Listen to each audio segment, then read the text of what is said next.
as the Cubs announced that not only they weren't extending Monaga, they just flat out he's going to be a free agent now. So it seems that the Cubs, who will be losing Kyle Tucker to free agency, now you lose one of your top starting pitchers.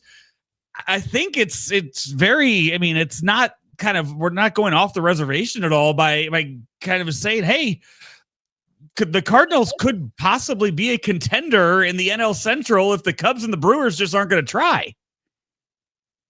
Yeah, we'll see what ends up happening with Milwaukee and the way that they kind of reset their team after the season. But the Cubs certainly, this was interesting. Shota Imanaga, now a free agent. They declined to exercise the team option on him to extend the deal that was baked in when they signed him originally. And then he declines the player option on his side. I think it would have only paid him like $15 million. And so he's a free agent now. And that was your frontline starter. I think their opening day starter this past year.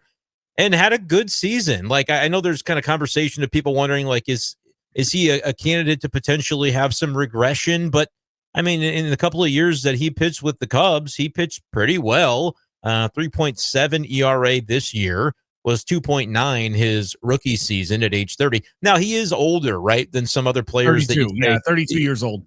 When a guy is only 3 years into the league, next season will be his third year. A lot of times you might think, well, he's a younger player. But remember, he had a whole career in Japan before coming over.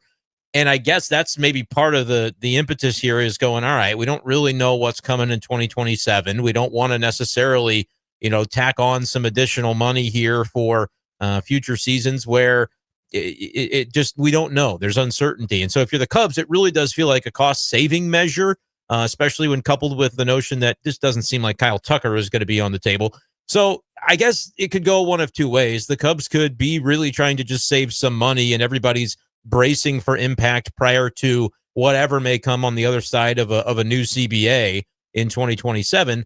Or the Cubs are going to use some of the funds that they would have spent on Imanaga and maybe they'll still spend, right? They could sign other players.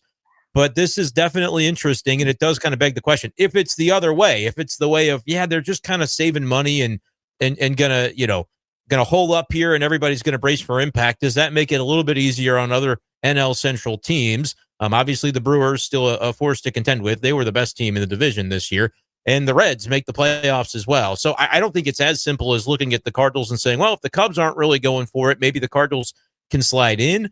But certainly there could be an opening there a little bit more so than we would have expected if the Cubs are losing key players and not bothering to replace them in meaningful ways.